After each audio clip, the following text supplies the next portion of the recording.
Hi, welcome back. Good to see you. This is an original story from Hidden Revenge Family, and it took a turn you truly didn't see coming. Let's get into it. I sat at the far end of my father's dining table with a glass of water in my hand and a full view of everyone who wanted me gone. General Marcus Vance liked long tables, high ceilings, and expensive silence. The house was built for intimidation: dark wood, cold stone, oil paintings of dead men who probably cheated on their wives and then got bronze statues anyway. Everything in that room said power, everything except the people sitting in it. My mother Lydia was cutting her sea bass into pieces so small it looked personal. My sister Caroline was smiling too much. And Julian Mercer, her fiancé, kept checking a second phone he thought nobody noticed. He had his regular phone on the table beside his wine glass, like a normal rich idiot. The other one was hidden under the edge of the tablecloth near his thigh. Burner phone, cheap case. No notifications lighting up the screen. He'd tilt it just enough to read incoming messages, then lock it fast. Subtle if you were stupid. I took a sip of water and let the ice touch my lip for a second. Julian caught me looking once. He smiled the way men smile when they think money has replaced character. "Everything okay, Evelyn?" he asked. "Perfect," I said. I always enjoy family dinners that feel like depositions. My father didn't laugh. He never laughed when I was funny. He set down his fork and leaned back in his chair. "Can we get through one meal without that tone?" "That depends," I said. "Can everyone else get through one meal without lying?" My mother closed her eyes for one tired second, which was her favorite move. She liked to act exhausted instead of guilty. It tested better. Caroline stepped in right on cue. "She's been like this all week." There it was, she said it gently like a concerned sister. Wrong audience for me, excellent audience for them.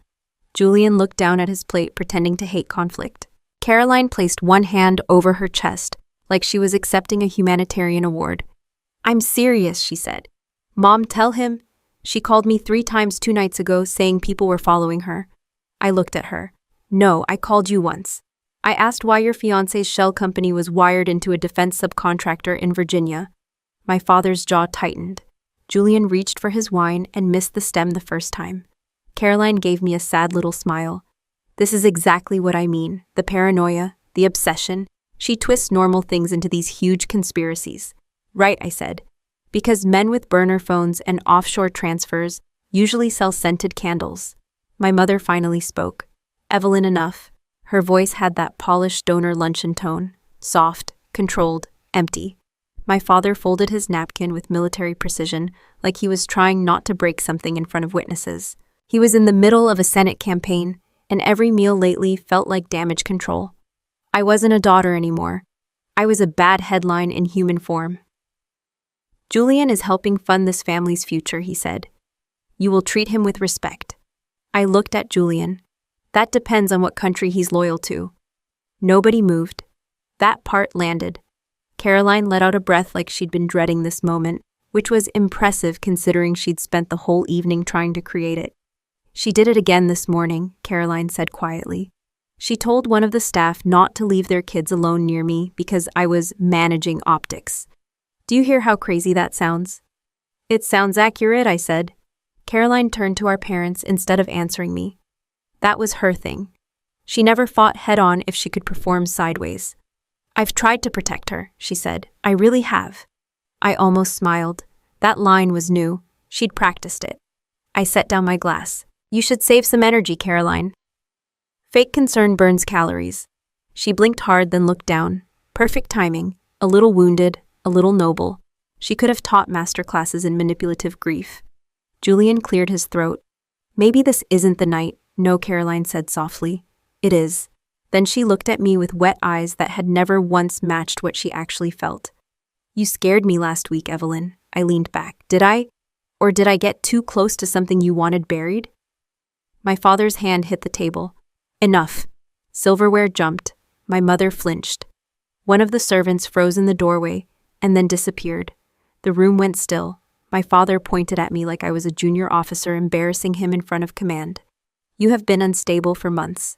Mood swings, accusations, aggression. You refuse help. You refuse reason.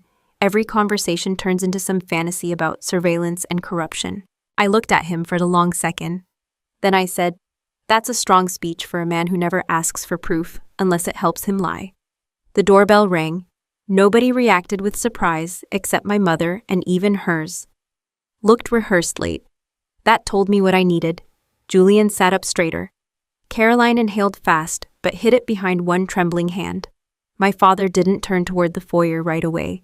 He just stared at me with the cold patience of a man waiting for a problem to be removed by staff. A few seconds later, our house manager entered the dining room, pale and careful. "Sir," he said to my father, "they're here." My mother looked down at her lap. Caroline whispered, "Thank God." Two large male paramedics walked in first. Clean uniforms, soft restraints in hand, calm faces. Behind them came a uniformed police officer with that neutral look cops use when they've already been told who the unstable one is. The officer addressed the room, not me. "We received a mental health welfare request." Of course he did. Caroline stood so fast her chair scraped the floor. Then she covered her mouth and started crying on command.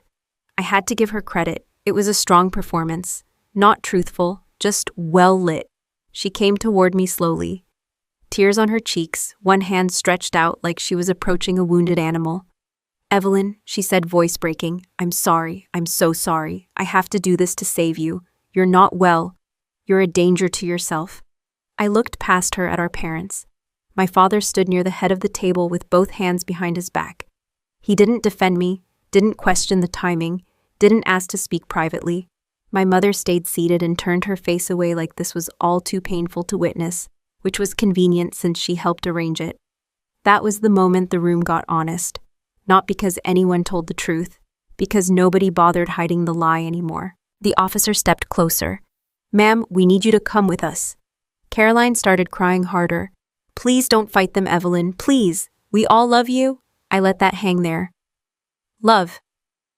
That word had done more criminal work in this family than money ever had. One of the paramedics moved carefully toward me. "We're going to make this easy, okay? Easy for who?" I almost asked. Instead, I pushed my chair back and stood on my own. That stopped everyone. No screaming, no panic, no overturned plates, no dramatic denial. If I'd wanted to act unstable, I had a full room of examples. I wasn't interested. I brushed a speck of dust off my shoulder, set my napkin on the table, and held out both wrists. The paramedic hesitated. "Go ahead," I said. He wrapped the soft restraints around my wrists with professional caution. Not rough, not kind, just procedural. The officer watched me like I'd changed genres in the middle of a movie. Caroline's crying faded for half a second. There it was. Confusion, bumpuai, small but real.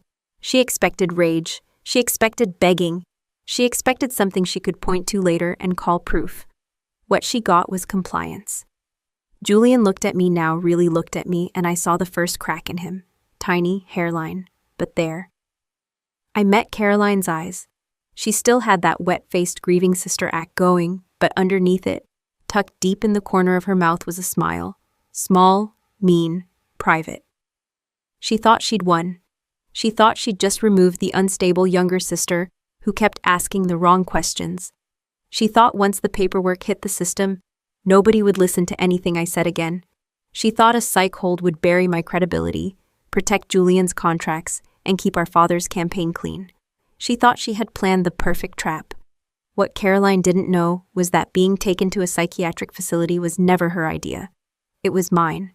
And the second those restraints clicked into place, she stopped being the architect of this evening. She became the bait. The restraints came off and the door sealed behind me with a soft click that sounded a lot like a lock I had been waiting for. Oak Ridge Private Psychiatric Facility didn't look like a prison if you only glanced at the brochure version of it.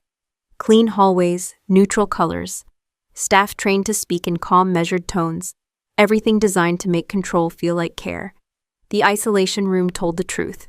No sharp edges, foam-lined walls, reinforced glass panel on the door, a camera fixed high in the corner, no personal items, no phone, no access to anything that could reach the outside world. They took my watch, they took my shoes, they checked my sleeves, my collar, my waistband. Standard intake. Thorough but not thorough enough. The nurse assigned to me spoke like she was reading from a script. "You'll be observed for your safety. A doctor will evaluate you in the morning." "For my safety," I repeated. She nodded like she believed it. I sat on the bed after they left. Thin mattress, bolted frame, the kind of setup that made people feel smaller without realizing why. I leaned back, looked up at the camera, and stayed still for a few seconds. Then I smiled. They thought they had removed my access. What they had actually done was remove noise. No phones tracking location, no external surveillance, no variables I didn't control. For the first time in weeks, I was operating inside a closed system. I swung my legs off the bed and pressed my heel lightly against the frame.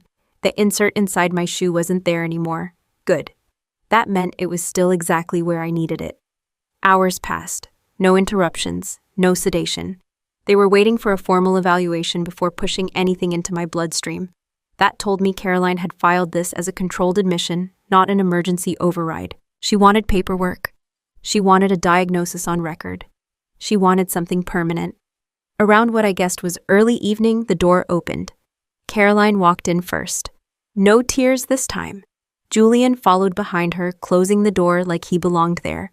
The nurse gave me one last look, then stepped out and shut it behind them. I heard the lock engage. Caroline stood there for a second just looking at me. Then she smiled. Not the soft, concerned version from dinner. This one was clean, sharp, honest. "There you are," she said. I didn't move. "You dropped the performance fast." She laughed under her breath. "I didn't think you'd notice. I always notice when you stop pretending to be human." Julian shifted his weight, uncomfortable but trying not to show it. He kept his hands in his pockets like he didn't trust what to do with them. Caroline walked closer and tossed a folder onto the bed beside me. "Go ahead," she said.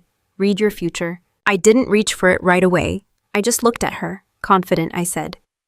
"I earned it," she replied. I picked up the folder and flipped it open.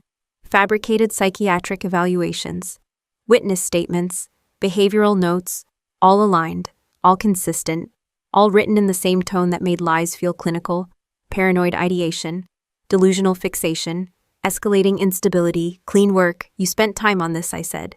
Caroline crossed her arms. "I had help." I glanced at Julian. He didn't deny it. Caroline stepped closer, lowering her voice like we were sharing something intimate. "Julian is about to sign a $500 million contract with the Department of Defense," she said. "Do you understand what that means?" "It means someone didn't vet him properly," I said. She ignored that.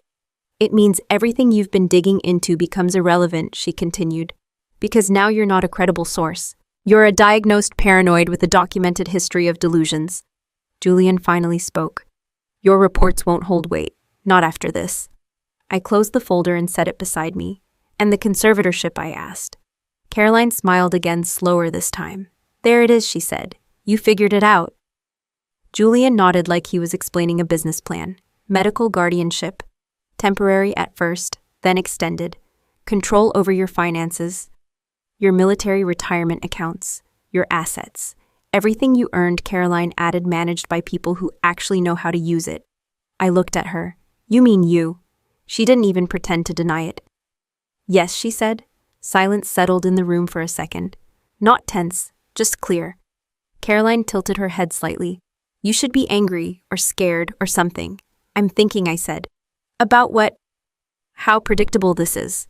Julian exhaled, irritated. "You're in a locked room. No phone. No access. No one outside this facility is going to take you seriously after tomorrow." Caroline leaned in a little closer. "You lost." I let that sit there. Then I looked up at the camera in the corner. Black dome, standard internal surveillance, fixed angle, no visible microphone. Caroline followed my gaze and rolled her eyes. "Oh, please. They don't record audio in here. It's for observation." "Of course it is," I said. I looked back at her. "Your plan is solid," I continued. "On paper." Julian frowned slightly. "What does that mean?" "It means you covered the obvious angles," I said. "Diagnosis, credibility, financial control, timing." Caroline's smile came back. "There's no other angle that matters." I nodded once. "That's where you're wrong." She didn't like that. "You're still doing it," she said. That tone, like you're 10 steps ahead. "I am," Julian scoffed. "You're sitting in a padded room." "Exactly." Caroline crossed her arms tighter. "Say it clearly, Evelyn. What are you trying to prove?" I leaned back slightly, keeping my eyes on her. "You built this entire plan assuming containment equals silence," I said. "It does," Julian snapped. No, I said calmly. It just limits direction. Caroline's expression shifted just a fraction. Not fear, not yet, just irritation. You're not making sense. I am, I said. You're just not listening. I tapped lightly against the side of my heel. Perfect setup, I continued. Controlled environment. No external communication, no witnesses who matter. Julian stepped forward a little. That's the point. I smiled just enough. Caroline, I said you forgot one thing. She didn't respond right away. What? The walls in psychiatric isolation rooms? I said, glancing around, are designed to keep sound from getting out. She stared at me. I held her gaze. They're not designed to block data transmission. Silence. Actual silence this time. Julian looked at Caroline. Caroline looked at me. Then she laughed. Short, dismissive. There it is, she said. That's the delusion they warned us about. Julian shook his head. You really think there's some signal getting out of here? I didn't answer. I didn't need to. Caroline stepped back, recovering fast. This is why you're here, she said. You hear yourself, right? I leaned forward slightly. Do you? That was enough. She turned toward the door, already done with the conversation. Enjoy the evaluation tomorrow, she said over her shoulder. By the time you're officially diagnosed, none of this will matter. Julian gave me one last look. Not confident anymore. Not calm, just uncertain. Then they left. The door shut, the lock clicked. I waited. 5 seconds. 10. Then I reached down and pressed my thumb into the seam inside my heel. The thin layer of synthetic skin peeled back clean. Underneath it, exactly where I left it, was a microtransceiver no bigger than a grain of rice. I held it between my fingers for a moment. Then I smiled. Caroline thought she had just sealed me in. What she actually did was give me the quietest command center I could have asked for. And she walked out of that room thinking I was the one losing control. I rolled the chip between my fingers until I heard footsteps outside my door. It went back into place under my heel in one smooth motion. By the time the lock clicked open, I was sitting on the edge of the bed, hands relaxed, posture neutral, calm patient, no resistance, no urgency. The nurse didn't meet my eyes this time. Dr. Thorne will see you now, she said. Of course he would. I stood up and followed her out into the hallway. Same clean lines, same controlled quiet. Staff moving with purpose but never fast enough to look stressed. Everything designed to feel safe while decisions got made about you without you. We stopped at an office halfway down the corridor. She opened the door and stepped aside. Go in. I did. Dr. Eris Thorne sat behind a wide desk with a tablet in front of him and a paper file open beside it. Mid-50s, clean haircut, controlled posture. The kind of man who had spent his entire career believing he was the smartest person in every room. He didn't stand when I walked in. That told me more than his credentials ever would. Evelyn, he said. Like we were meeting at a conference instead of a locked facility. Please have a seat, I sat. He glanced down at the file, flipped a page, then looked at me with a measured expression. I've reviewed the intake notes provided by your family, he said. There's a consistent pattern here. Reports of paranoia, fixation on surveillance, accusations that don't align with verified reality. I didn't respond. He kept going. Former military personnel sometimes experience difficulty adjusting after service, he said. It's not uncommon to develop stop. He blinked once, not used to being interrupted. Excuse me, he said. I leaned back slightly in the chair. Before you finish that sentence, I said before you write anything down, and definitely before you authorize any medication, I need you to open your computer. He frowned. That's not how this works. It is today. His expression tightened. Evelyn, this isn't a negotiation. I'm here to evaluate your condition, and I'm giving you a chance to not destroy your career in the next 5 minutes. That landed. Not enough to convince him. Enough to irritate him. He leaned back in his chair, folding his hands. You're reinforcing the exact behavior described in your file, he said. Grandiosity, control issues, deflection. I nodded once. Open the computer, I repeated. No. I watched him for a second. Then I spoke slower. Your license, your facility, your personal liability. All of it is about to be tied to a federal violation if you don't listen to me right now. He almost smiled. Almost. Do you hear how that sounds? He asked. Do you understand how real it is? I replied. Silence. He looked at me, trying to decide whether this was worth indulging or shutting down. Curiosity won. It usually does. He turned slightly, tapped a key, and woke his computer screen. Fine, he said. Let's entertain this. What exactly am I supposed to do? Log into your system, I said. He did.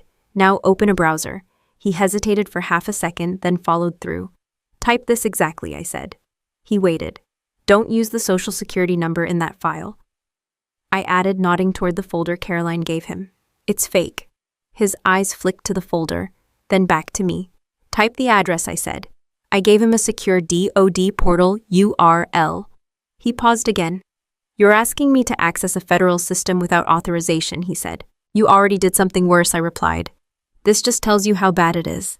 That got him moving. He typed it in. The login screen appeared. Clean, black, official. Now he was paying attention. What credentials am I using? He asked. I gave him a 12-character alphanumeric string. He didn't type it right away. Where did you get this? He asked. I looked at him. Doctor, I said you're about 3 seconds away from answering your own question. That was enough. He entered the code. Hit enter. The screen didn't load like a normal system. It flashed. Once. Then everything went red. A black window expanded over the entire display. No branding, no loading icon, just text. Top secret / SCI clearance agent, Evelyn Vance, active status. Do not detain report. Any interference immediately. A federal seal locked into place at the top of the screen. No animation, no delay, just authority. Dr. Thorne's hand froze on the keyboard. Then he slowly leaned forward. I watched his face change in real time. Confidence to confusion, confusion to recognition, recognition to fear. The pen slipped out of his fingers and hit the desk. He didn't pick it up. His mouth opened slightly like he was about to say something, then stopped. Sweat started forming at his hairline. He read the screen again, then again, like repetition might change what it said. It didn't.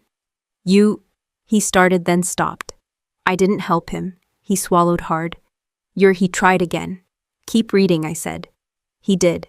Every line made it worse, because now he understood the part that mattered, not who I was, what he had already done. He had admitted me under false documentation, signed off on my containment, restricted my movement, prepared to medicate me, all while I was flagged as an active federal asset, illegally detained. The room got very quiet. He pushed his chair back slightly like distance might help him think. It didn't. He looked at me now, really looked. Not as a patient, not as a problem, as a liability. I didn't know, he said quickly.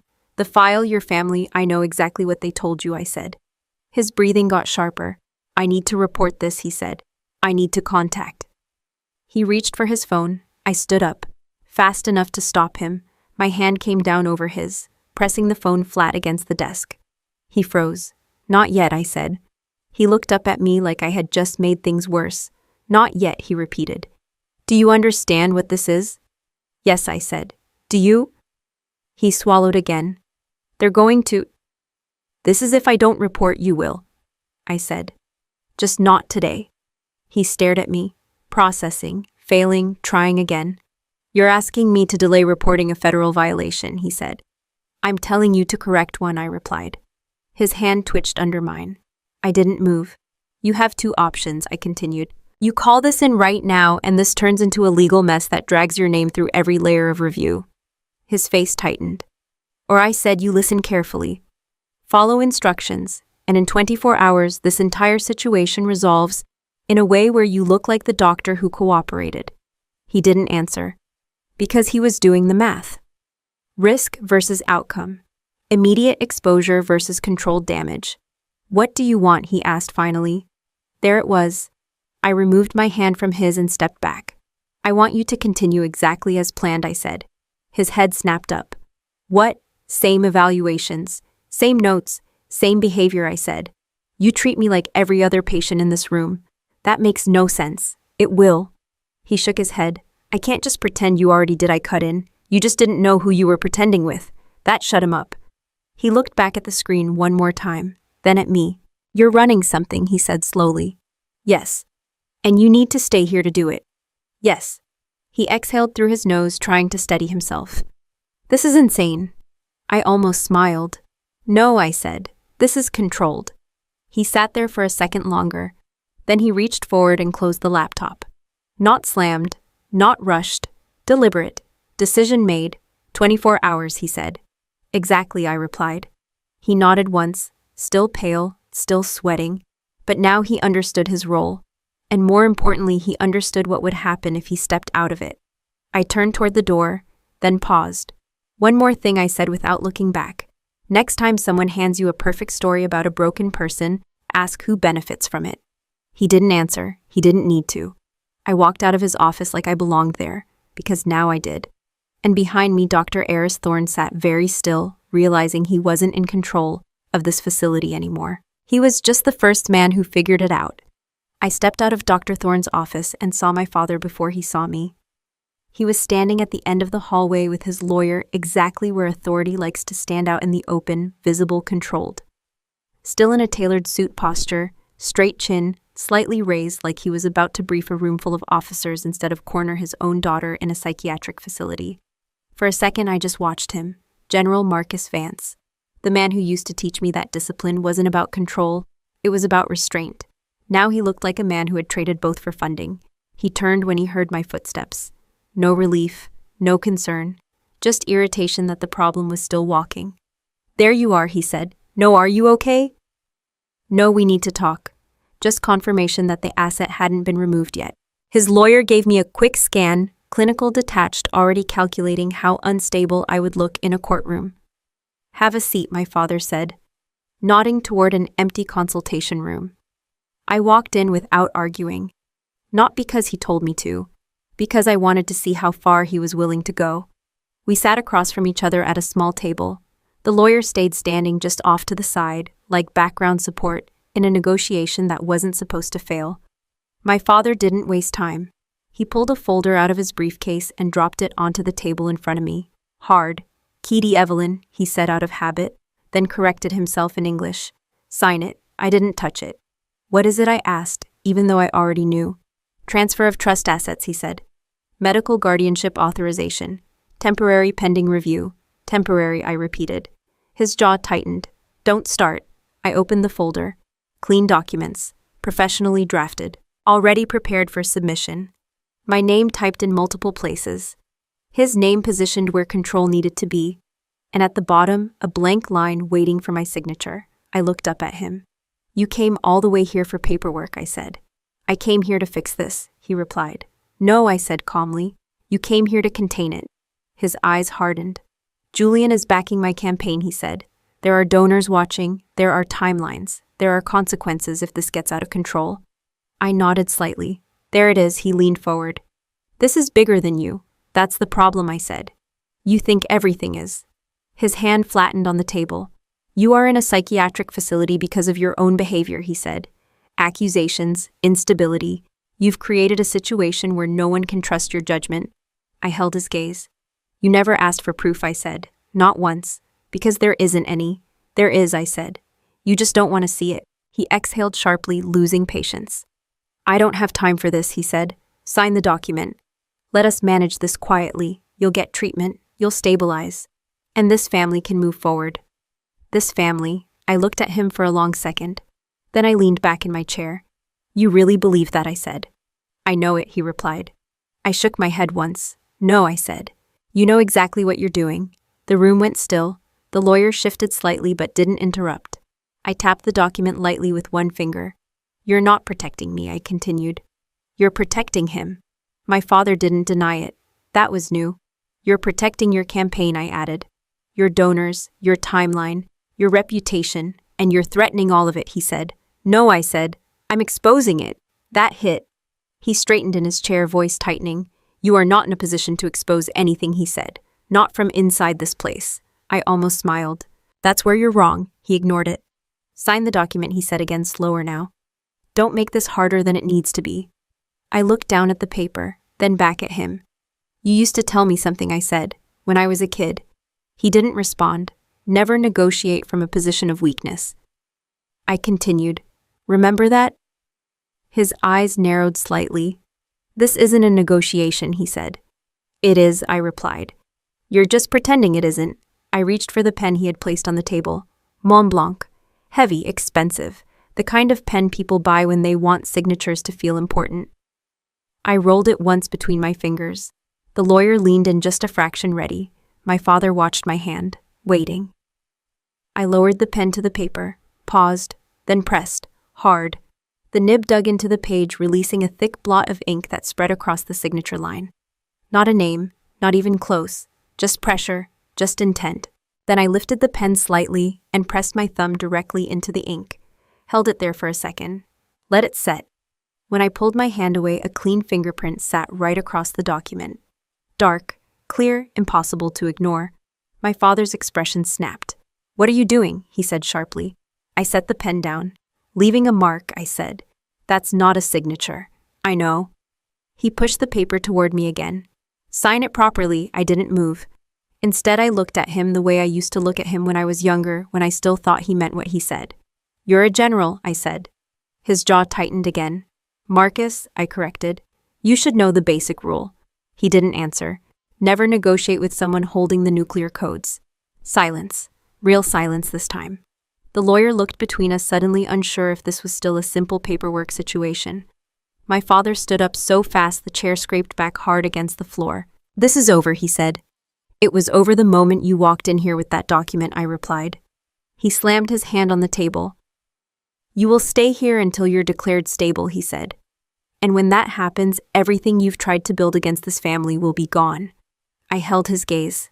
Try it. That was enough for him. He grabbed the folder, barely glancing at the ink stain and the fingerprint, and turned toward the door. "Come on," he snapped at the lawyer. They walked out without another word. The door shut behind them. I stayed seated for a few seconds. Then I exhaled slowly and leaned back. No anger, no disappointment, just clarity. There had been a version of me years ago that thought someone in that family might hesitate, might question, might choose differently if the line got crossed. That version was gone. No one was manipulated. No one was confused. They all knew exactly what they were doing. And now so did I. I stood up and walked back toward my room, calm, steady, already moving to the next step. Because the moment that document left this building, it stopped being a tool against me. It became a trigger. The fingerprint I left behind wasn't just ink. It was treated, layered with a compound that would stay invisible until it passed through a standard bank-grade scanner. The kind used for processing legal transfers. The kind my father's lawyer would absolutely use. And when it did, every account tied to that document, every linked financial channel, every hidden route Julian thought he buried, would lock. Not locally, globally. My father thought he had just secured control. What he actually carried out of that room was a dead switch, and he was about to hand it directly to the system himself. I watched the second hand on the wall clock hit 12 and didn't move until it passed. Timing matters when you're about to ruin someone's day. Doctor. Thorne stood near the door of my room, holding his laptop like it weighed more than it should. He hadn't slept well. You could see it in the way he blinked too often and kept pressing his lips together like he was trying to hold something in. "Are you sure about this?" he asked. "No," I said. "I'm certain."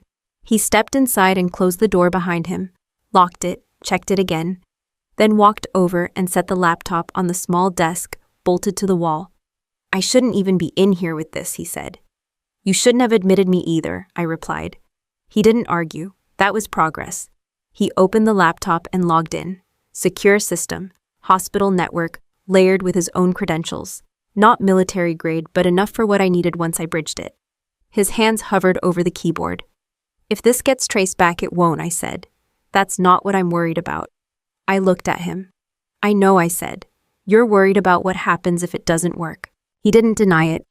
I pulled the chair closer and sat down. "Step back," I said. He did. I placed my hands on the keyboard and started typing. No hesitation, no wasted movement.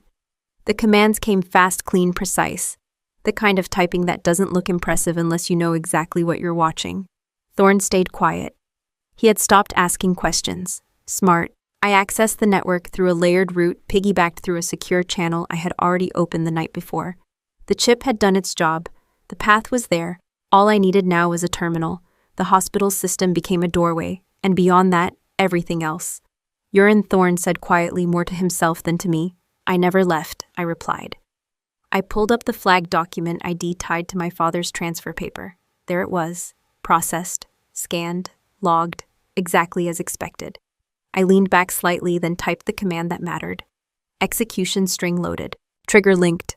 Authorization confirmed. Once I hit this, I said, not looking at him. There's no undo. He swallowed. What exactly happens, reality, we said. Then I pressed enter. The system responded instantly. No delay. No loading bar. Just a silent acknowledgement that something very large had just been set in motion. I closed the laptop halfway and leaned back. It's done, I said. Thorne stared at the screen like it might explain itself. It doesn't look like anything happened. It did, I said. You just don't see it from here. Across the city, inside a glass-walled conference room, 20 floors above the ground, Julian Mercer was about to find out. He sat at the head of the table, suit-perfect posture, confident, the kind of man who believed money protected him from consequences. Caroline sat to his right, holding a glass of champagne she hadn't touched yet. She liked the image more than the drink.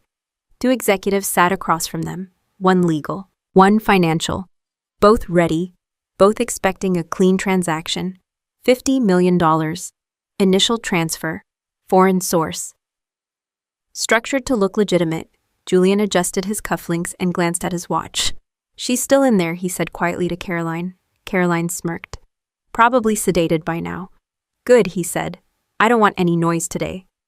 You won't get any, she replied. She's done. The accountant at the far end of the table nodded. We're ready to authorize the transfer. Julian leaned back slightly. Do it. The accountant entered the credentials, confirmed the routing, and reached for the final authorization key. A simple motion, a small click. Then the screen turned red. Not a warning, not a delay, a full stop. Error transaction, blocked account status. Frozen authority, federal compliance system. The room went quiet. Julian leaned forward. What is that? The accountant frowned, typing quickly. That's not possible. The account was cleared this morning. Fix it, Julian snapped. I'm trying. Caroline set her glass down slowly. Is this a delay? She asked. No, the accountant said. This is a block. Julian's jaw tightened. Call them. The accountant grabbed his phone and dialed the bank directly. Seconds passed. Then he handed the phone to Julian. They want to speak to you. Julian took it. This is Julian Mercer. I'm looking at a blocked transaction on account. The voice on the other end wasn't human, automated, cold. Account access restricted under federal directive, it said. All assets associated with this entity are currently frozen under anti-terrorism and national security enforcement protocols. Julian froze. What he said. That's not possible. There's been a mistake. No error detected, the voice replied. Further inquiries must be directed through federal channels. The line went dead. Julian stared at the phone, then at the screen, then at the people around him. No, he said under his breath. No, this doesn't happen. The accountant was already trying alternative access points. Everything's locked, he said. Not just this account, all linked accounts, domestic and international. Caroline's fingers tightened around the edge of the table. That's not possible, she said. We separated the structures. They're still tied at a compliance level, the accountant replied. This is a full system freeze. Julian stood up so fast his chair tipped backward. Who did this? He demanded. Nobody answered. Because there was only one answer, and they both knew it. Caroline's face went pale, not shocked, recognizing. That paper, she said quietly. Julian turned to her. What, the document yesterday, she said. The one Marcus had her touch. Julian's expression shifted, understanding hitting all at once. That wasn't a mistake, he said. Caroline shook her head slowly. No, she whispered. That was a trigger. Her champagne glass slipped from her hand and shattered on the floor. Neither of them reacted. Julian grabbed his phone again, dialing a different number this time. No, he muttered. She's locked in a psych ward. She doesn't have access. She can't. He stopped mid-sentence. Because he realized something worse. She didn't need access. She needed proximity, and they gave it to her. Back in the hospital room, I watched the reflection of the red system acknowledgement fade off the laptop screen. Dr. Thorne was staring at me now like he finally understood the scale. What did you just do? He asked quietly. I closed the laptop completely. I corrected a misalignment, I said. That's not a correction, he said. That's a shutdown. I stood up. Same thing, I replied. He ran a hand over his face. They're going to trace this. They can try, and if they do, I looked at him. They won't find me, I said. They'll find themselves. He didn't ask what that meant. He didn't want to know. I walked back toward the bed and sat down like nothing had happened. Because for me, nothing had. This wasn't escalation. This was step one. Across the city, Julian's control had just collapsed in under 10 seconds. Caroline's plan had already failed before she even understood how it worked. And somewhere between panic and denial, they both arrived at the same question. How does someone locked in a psychiatric facility reach into a federal system and shut down $50 million? They knew the answer, they just didn't want to say it out loud. Because saying it made it real. And real meant they were no longer in control. Not of the money, not of the narrative, and definitely not of me. I heard the first shout before I saw anything. Not panic, not confusion, aggression, male voice, loud, close, not staff. I didn't move. I stayed seated on the bed, one ankle resting over the other, hands relaxed on my lap. The kind of posture that makes people uncomfortable when they expect fear. Dr. Thorne had just left 10 minutes earlier. He was keeping his distance now, following instructions, staying useful. The hallway noise got louder. Boots, fast, heavy. A nurse yelled something about security. Then something hit a wall, hard. I tilted my head slightly toward the door. Right on time. Another voice cut through the noise. Julian, sharp, controlled but breaking at the edges. Where is she? Oh, answer. A second later, a scream. Short, cut off, then silence. I exhaled slowly. They skipped subtlety. Good, that meant they were scared. Footsteps rushed closer. 4 sets, maybe 5, weapons. You can hear the difference if you've been around them long enough. The way movement changes, the weight in each step. Caroline's voice came next. Tight, strained, no performance left. She's in isolation. End of the hall. No hesitation, no doubt. She knew exactly where I was. Of course she did. The lock outside my door rattled. Someone tried the handle, didn't work. A second later, impact. The door shook. Again, stronger. Reinforced but not built for repeated force from people who don't care about damage. Third hit. The frame cracked. Fourth, the door flew open. 4 men entered first. Private security.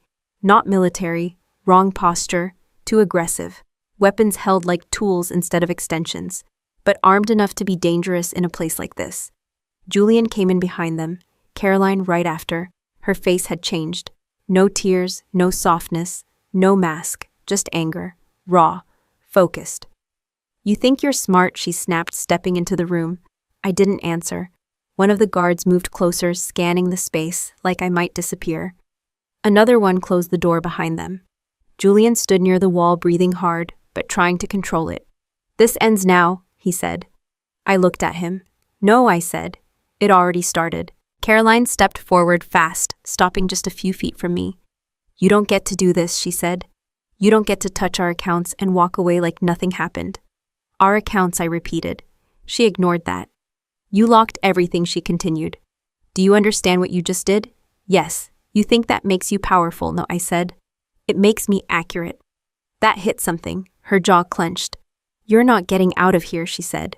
I glanced at the guards. Then why bring witnesses, I asked. Julian stepped in. Enough. We're done talking. He nodded to one of the men. The guard reached into a small medical kit clipped to his vest and pulled out a syringe. Clear liquid, no label, no documentation.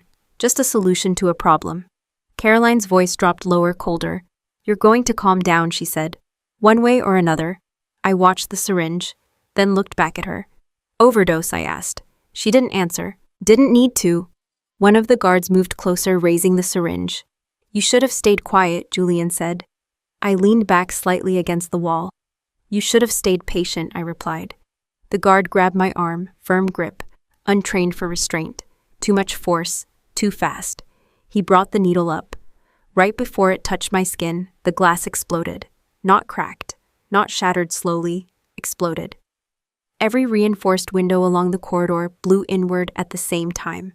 The sound hit first, then the pressure, then movement. Black figures flooded the space. Fast, precise, coordinated. Delta Force doesn't announce itself. It replaces the room. 1 second you think you're in control. The next you're not even relevant. The first operator hit the ground inside the doorway before the glass finished falling. Second through the window. Third already covering angles. Weapons up, targets acquired. Not me. Never me. Lasers painted the room in red lines. Julian froze. One guard tried to turn. Too slow. A rifle was already pointed at his chest. Don't move, one of the operators said. Calm, flat, final. The guard holding the syringe dropped it. Hands up. Too late to pretend this was anything but what it was. Caroline didn't move at all. She just stood there, eyes wide, trying to process how fast everything changed. Julian raised his hand slowly. What is this, he said. No one answered him, because he wasn't the one in charge of the room anymore. The operators formed a perimeter. Not around him, around me. Clean arc, tight spacing, full coverage, a shield.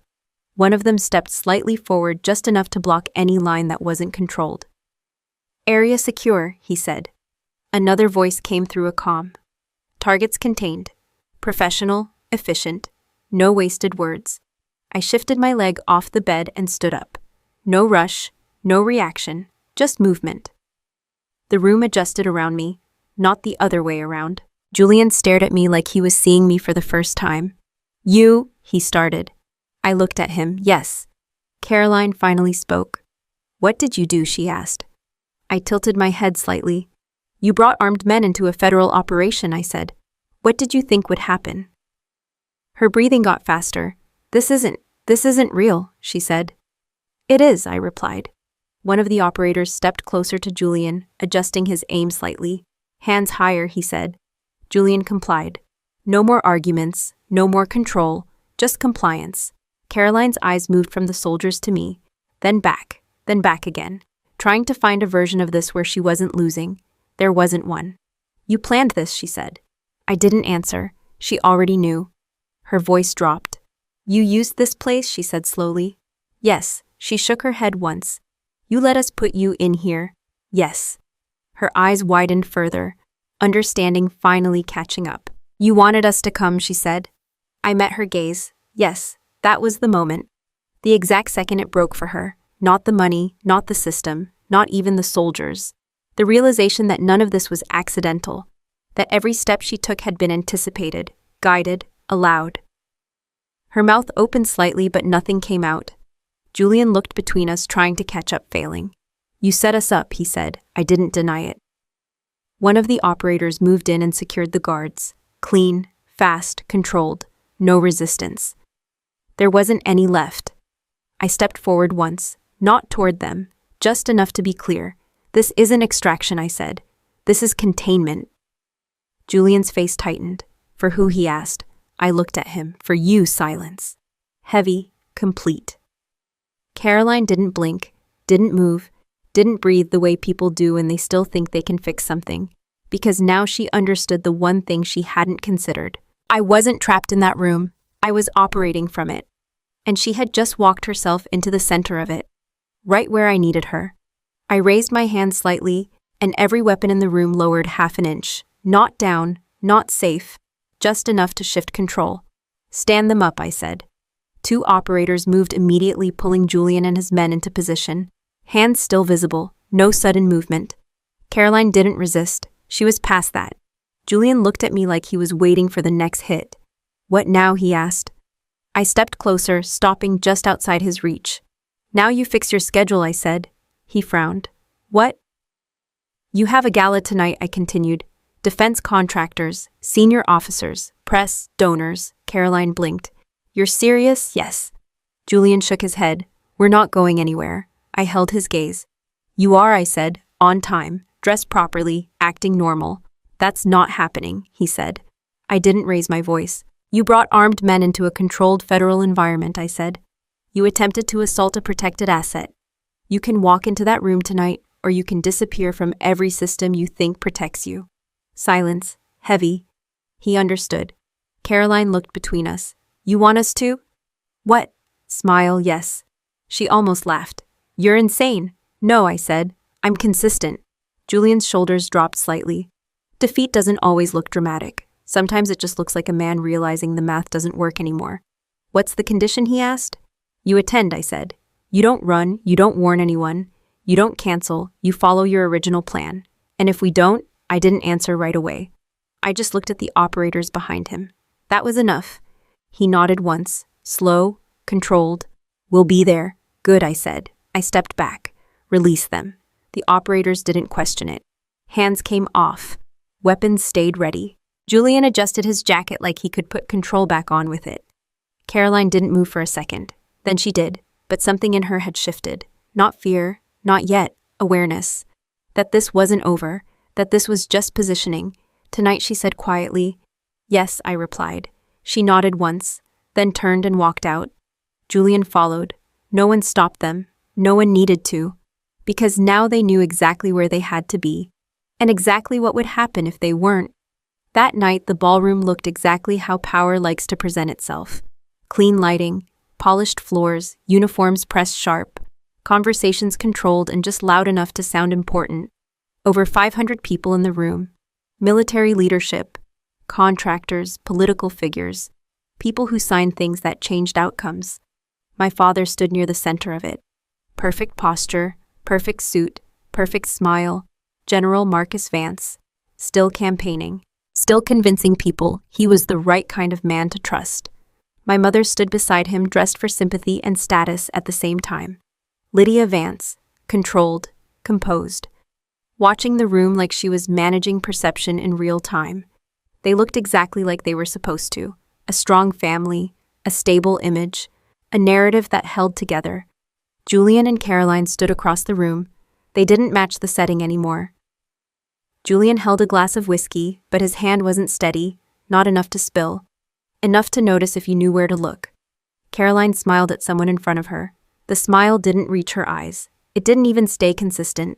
It flickered, adjusted, reset, like she was trying to remember how to perform something she used to control easily.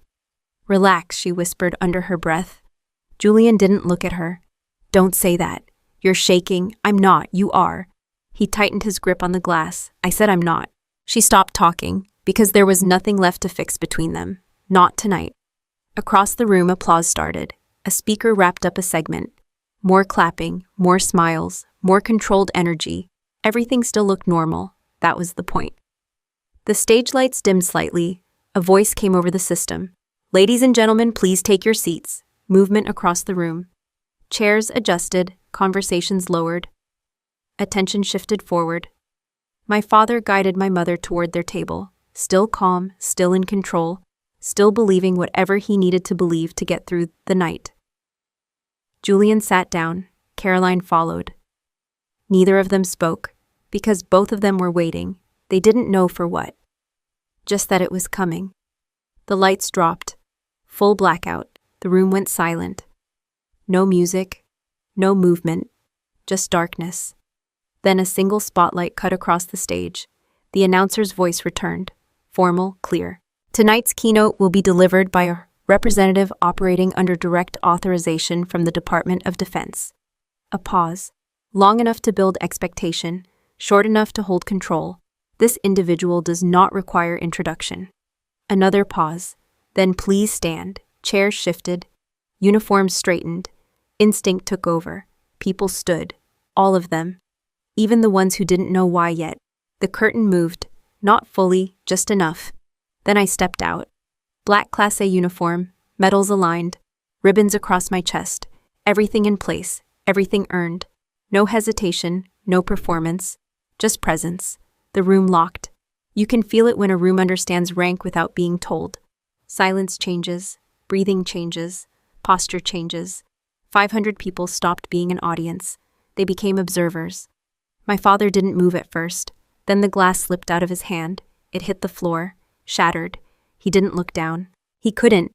My mother's face went white, not pale, empty, like something inside her shut off all at once. Julian stood frozen, no control left to fake.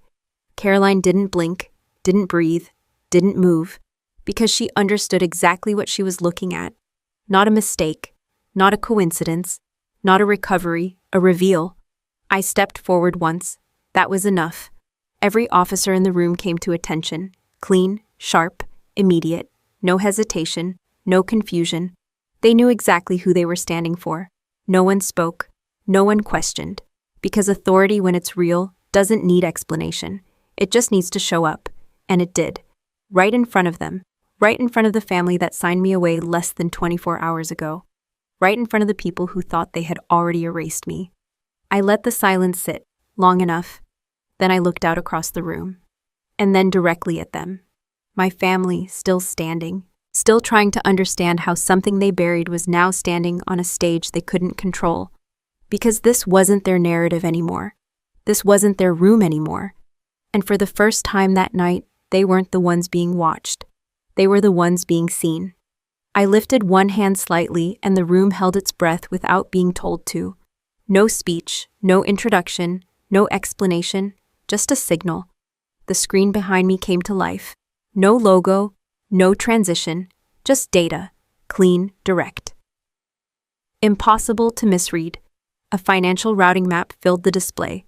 Lines moved across the screen, connecting accounts, countries, shell companies. Each path highlighted in red, each endpoint labeled. Julian Mercer, multiple entries, multiple transfers, dates, times, amounts. 50 million was just one line in a much longer list. The room stayed silent. Because this wasn't accusation, this was structure. Then the screen shifted. Documents replaced the map. Signed authorizations, digital confirmations, layered approvals. Caroline's name appeared. Not once, repeated. Every document clean, every signature verified. No room for interpretation. I didn't look at the screen. I looked at them. Julian's face had lost all color. Caroline's hands were locked together so tight her knuckles had gone white.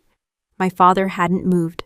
He was still standing where the glass had shattered at his feet, still trying to process whether this could be stopped. It couldn't. The screen changed again. Video, grainy but clear enough. A private meeting room, low lighting. My father sitting across from a man whose face wasn't shown. An envelope on the table, cash, not symbolic, not small, enough to matter. My father didn't hesitate in the video. He didn't question. He didn't refuse. He took it. And then he nodded. Agreement without words. The video stopped. The screen went black. The silence that followed wasn't confusion. It was recognition, the kind that spreads through a room without anyone needing to speak. I lowered my hand. That was the cue. Doors opened, not dramatically, not rushed, controlled. FBI agents entered first. Dark suits, visible badges, direct movement. Military police followed behind them. No noise, no hesitation, just execution. The room didn't react right away. People don't move when reality shifts that fast. They wait. They look for someone else to confirm it. No one did. The agents moved through the space with purpose. Straight lines, pre-identified targets. Julian was the first. 2 agents reached him at the same time. Julian Mercer, one of them, said, "You are under arrest for violations of federal law, including unauthorized transfer of classified military data." Julian didn't move, didn't argue, didn't speak, because he knew exactly what was on that screen. They turned him, forced his hands behind his back. Cold metal clicked into place. "Cuffs, real, final," he reacted then, not with anger, with panic. "This is wrong," he said quickly. "There's been a mistake. I didn't—" They pushed him down, face against the table, no resistance left in him. Caroline stepped back, then forward, then stopped again, like her body couldn't decide what to do. 2 more agents approached her.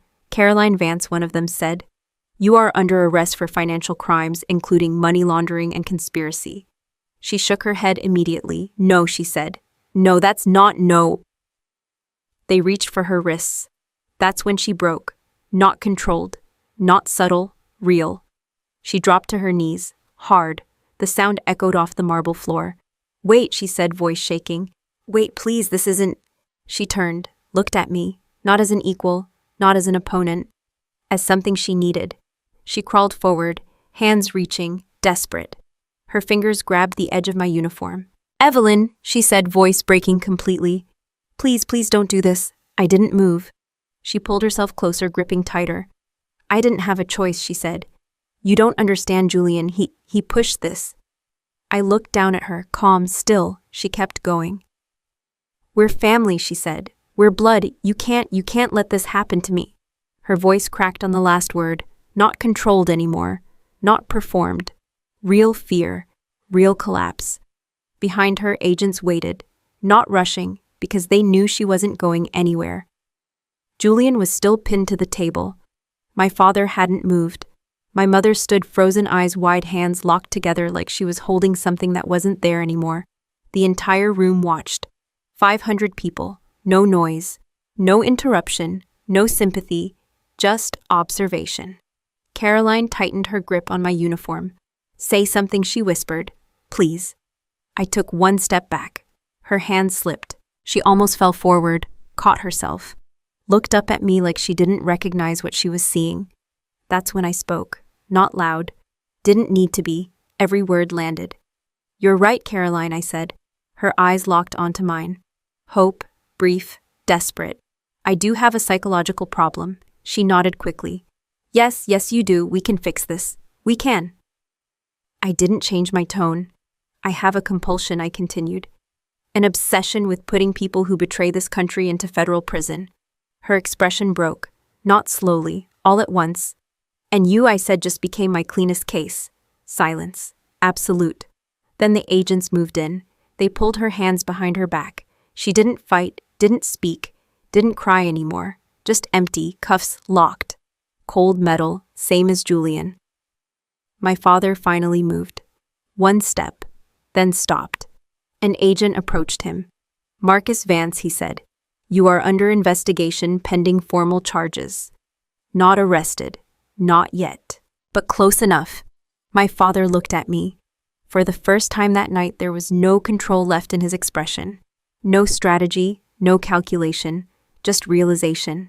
He had misjudged the only person in the room he thought he understood, and it cost him everything. The agents began escorting them out. Julian first, then Caroline. She didn't look back. My father followed under watch. My mother didn't move until someone told her to. The room slowly started breathing again.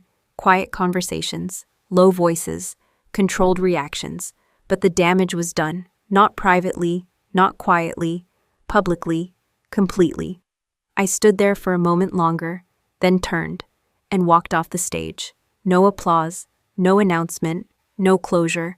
Because this wasn't an ending, it was a correction. And now everything else would follow. I signed the final report and didn't read it twice. You only double-check things you're unsure about. I wasn't. 1 month was enough to turn noise into facts and facts into consequences. Julian Mercer took a plea deal that didn't feel like one. 30 years, no early exit worth mentioning, federal facility, high security, the kind of place where time doesn't pass, it just stacks. Caroline followed him down the same path. Different charges, same outcome. 30 years, no control, no leverage, no audience, just walls. My father didn't go to prison, not yet. They stripped his rank first.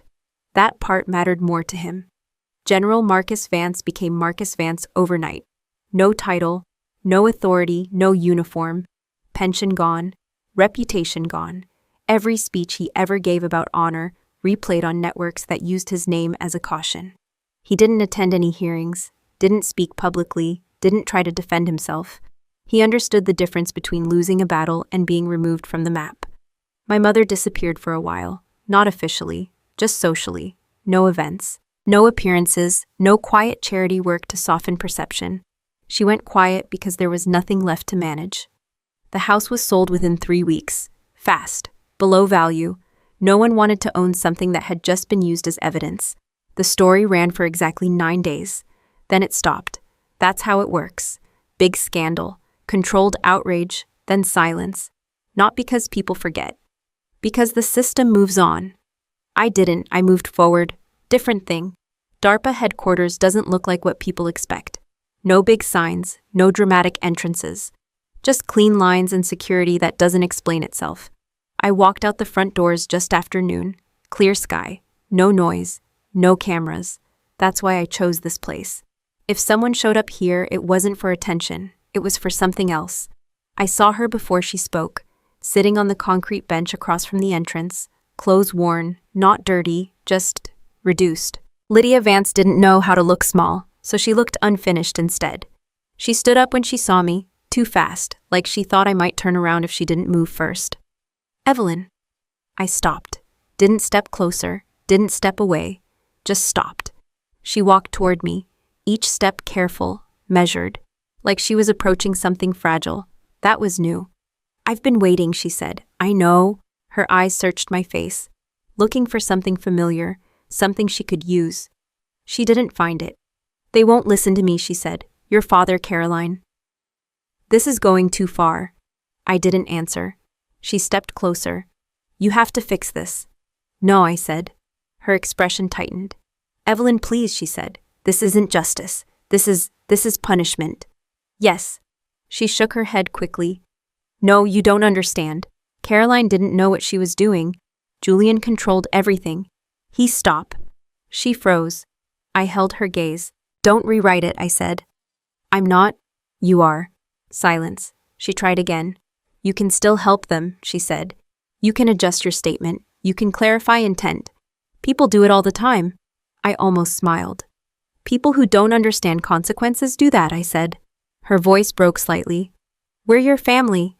There it was, the word again. Still trying to do the same job, still expecting a different result. I looked at her, really looked. Not the version she showed at events. Not the one who managed rooms. The one standing in front of me now, tired, afraid, late. You signed the papers, I said. She flinched. Evelyn. You sat at that table, I continued. You watched them bring me in. You didn't ask a single question. Her eyes filled. I thought, you didn't think, I said. You agreed. That landed. She stepped back half an inch, then forward again, like she couldn't decide which direction made more sense. We were trying to protect you, she said. I shook my head once. No, I said. You were protecting yourselves. Her voice dropped. We didn't know you didn't want to know. Silence again. Longer this time. No easy line left. No angle left to take. She looked at me like she was running out of time, because she was. They're going to lose everything, she said. They already did. You're just going to let that happen.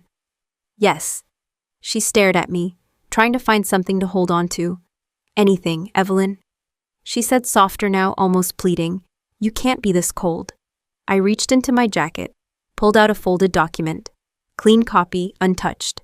I held it for a second, then handed it to her. She took it automatically, didn't look at it right away. Then she did. Her hand started shaking before she finished the first line. Petition for psychiatric conservatorship.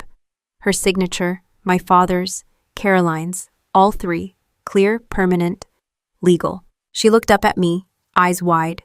That was, she started. Yesterday, I said. She shook her head. That was different. No, I replied. That was honest. Her grip tightened on the paper. We were trying to help you. I let that sit there for a second. Then I answered. Family isn't something you lock in a room when it becomes inconvenient. Her breathing got uneven. Family isn't something you erase when it threatens your image. She didn't speak. Family isn't something you ask back when you're out of options. The words landed exactly where they needed to. No volume, no anger, just final. She lowered her gaze to the paper again, like it might say something else if she looked long enough. It didn't. I stepped back. One step. That was enough. She didn't follow, didn't ask again, didn't try to stop me. Because now she understood, not emotionally, structurally. There was no path back. No version of this where we returned to anything. The line wasn't broken. It was set. Permanent. I turned and walked toward the vehicle waiting at the curb. Black SUV, reinforced. Engine already running. The driver didn't look at me. Didn't need to. The door opened. I stepped in, sat down. The door closed. Solid, final. Through the tinted glass, I could still see her standing there, holding the paper, not moving, not calling out, just standing in the space where something used to exist.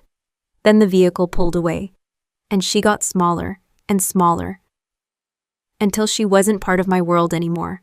Not removed, not erased. Just outside the line I wasn't going to cross again. I sat in the back of the SUV and watched my reflection in the window for a second longer than I needed to. No uniform this time, no medals, just me. People think the hardest part was taking them down. It wasn't. The hard part was realizing none of it surprised me. Not really. Most people think betrayal is loud. It's not, it's quiet. It's small decisions repeated over time, until they stop feeling like decisions. Caroline didn't wake up one day and decide to destroy me. She practiced it. Little things first. Twisting stories, testing boundaries, seeing what she could get away with. And every time no one stopped her, she went further. Julian didn't become dangerous overnight either. He just kept choosing money over limits until there were no limits left. And my father, he didn't fall. He adjusted. That's what people don't understand. Betrayal isn't a moment, it's a pattern. And if you ignore the small versions, you're going to lose to the big one. So here's the truth. If someone crosses a small line easily, they're already showing you who they are. Believe that version early, not the one they explain later. I used to think being smart protected you. It doesn't. It just makes you better at explaining away what you don't want to see. I wasn't blind. I saw the inconsistencies, the money, the behavior, the way Caroline controlled conversations, the way Julian avoided specifics. I saw all of it. I just gave it the benefit of the doubt. Because it was family, because it was easier to assume I was missing something than to accept what was actually there. That's how manipulation works. It doesn't feel like control. It feels like concern. It feels like someone telling you you're overreacting, like you're tired, like you're not seeing things clearly. And if you're not careful, you start agreeing, not because they're right, because it's easier than pushing back. So here's the rule. Don't trust how someone explains themselves. Watch what they do when it matters. Behavior doesn't need translation. A lot of people are going to hear this story and think I'm cold, that I walked away too easily, that I should have tried harder to fix things. That's fine. They're allowed to think that. But they're wrong. Boundaries aren't cruelty. They're structure. And if you don't build them yourself, someone else will build them for you, usually in a way that benefits them, not you. I didn't walk away because I stopped caring. I walked away because I understood exactly what I was dealing with. There's a difference. You don't owe loyalty to people who use it as a weapon. You don't owe access to people who try to control you. And you don't owe forgiveness to people who aren't sorry. That last one matters. A lot. Because most people don't apologize. They negotiate. They look for a version of the situation where they don't lose everything. That's not accountability. That's strategy. And I'm not interested in being part of someone else's damage control. People also misunderstand power. They think it's loud, aggressive, visible. It's not. Real power is quiet. It doesn't argue. It doesn't explain itself. It doesn't need to convince anyone. It just executes. I didn't stand in that dining room and scream. I didn't try to prove anything in the moment. Because that's not how you win.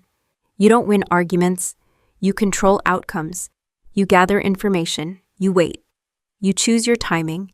And when you act, you make sure it's final. If you're constantly reacting, you're already behind.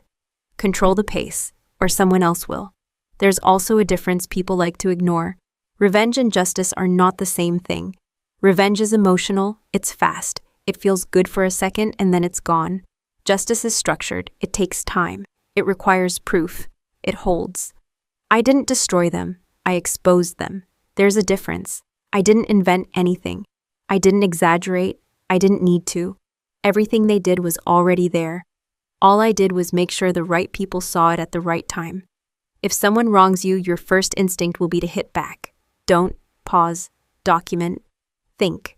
Because the moment you act without structure, you weaken your position. And the people who hurt you will use that. Every time. Walking away costs more than people admit. There's no clean version of it. No moment where everything feels resolved. You lose things. History, familiarity, versions of yourself that only existed in those relationships. That doesn't come back. But neither does the damage if you stay. So you choose. Comfort or clarity, control or chaos. There isn't a middle ground that lasts. Peace is expensive. But staying in something broken costs more, always. If you're watching this and you recognize something, a person, a situation, a pattern that feels a little too familiar, pay attention. Not to what they say, not to what you hope is true, to what's actually happening. Set boundaries early, not when it's already out of control. Don't wait for proof that feels dramatic. Most of the time, the quiet evidence is enough. And don't confuse loyalty with obligation. They're not the same. Loyalty is earned. Obligation is imposed. Know the difference. I don't regret what I did, not for a second. But I don't celebrate it either. Because this wasn't a victory. It was a correction, something that should have happened a long time ago. I just stopped delaying it. People keep asking me if I miss them. I don't. I miss the idea of what they were supposed to be. That's different. And once you understand that difference, You stop trying to rebuild something that never actually existed. I looked out the window again as the city moved past. Same streets, same noise, nothing changed. Except what I allow into my life. That's the only part you ever really control. And once you take that seriously, everything else gets a lot simpler. Not easier, just clearer. And clear is enough. Final note. This story is a work of fiction, but the valuable lessons we discuss are entirely real and continue to happen to many people every day. If this style isn't for you, that's perfectly okay. Please feel free to look for other content that better suits your needs.